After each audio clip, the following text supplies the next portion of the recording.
অন্নপূর্ণা হোটেলের পাশেই শুরু হয় লক্ষ্মীর হোটেল। এখন তার নামে হোটেল খুলতেই যেন দলে দলে লোক সেখানে খেতে আসতে শুরু করলো।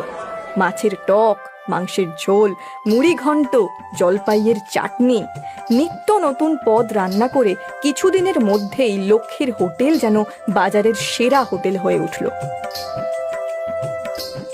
মা মা, তাড়াতাড়ি মাছটাকে গরম করো, আরো দুজন খদ্দের খেতে এসেছেন। এ কি মাছের ঝাল না অমৃত!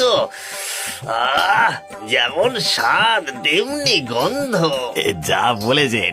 আরে লাউ ঘন্টটা দিয়ে খেয়ে দেখুন, চিংড়িগুলোর জন্য স্বাদ যেন আরো বেড়ে গিয়েছে। পুরো একদম মুখে লেগে গেল দাদা। তবে এই স্বাদ আর কোন হোটেলে পাবেন? হ্যাঁ, সব জায়গায় তো কেবল ওই পয়সা কামানোর ধান্দা। কি ঠিক বলেছি তো? হ্যাঁ, যা বলেছেন। ওই পচা মাছ, নইলে বাসি মাংস। যা যা বলেছো ভাই, যা বলেছো। এ ভাই, এদিকে একটু এইখানে এখানে একটু ডাল দিও তো।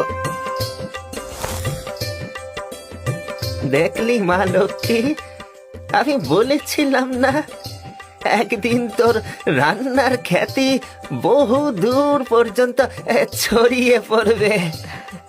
এই সবই আপনার দয়া কাকা বাবু, নইলে ছেলে নিয়ে কোথায় যে দাঁড়াতাম। সত্যি লক্ষ্মীর নাম চতুর্দিকে ছড়িয়ে পড়তে শুরু করলো। দূর দূরান্ত থেকে লোক ট্রেনে করে এসে স্টেশনে নেমেই লক্ষ্মীর হোটেলে খেতে আসতো। এদিকে অন্নপূর্ণা হোটেলে কিন্তু খদ্দের কমতে কমতে শেষের দিকে যেতে শুরু করলো। একদিন হারান তার মালিক শ্যামধরকে গিয়ে বলল, কর্তা, অবস্থা কিন্তু ভালো ঠেকছে না কর্তা। এইভাবে চলতে থাকলে তো লক্ষ্মীর হোটেল আমাদের পথে বসিয়ে ছাড়বে কর্তা। সবই তো বুঝতে পারছি হারান, কিন্তু করবোটা কি বলতো? লোককে তো আর ধরে বেঁধে নিয়ে আসতে পারবো না। না, করার তো পথ অনেক রয়েছে কর্তা, কিন্তু যদি আপনি রাজি থাকেন। পথ রয়েছে? কি পথ?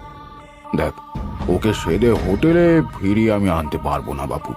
ওসব তেল দেওয়া ওই আমার দ্বারা হবে না। আরে না না না না, ফিরিয়ে আনতে হবে না কর্তা। তার মানে কি বলছিস? ঠিক ঠিক করে বল তো তুই।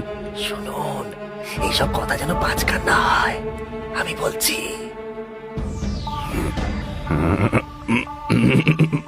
জব্বর, একদম জব্বর ফন্দি। তবে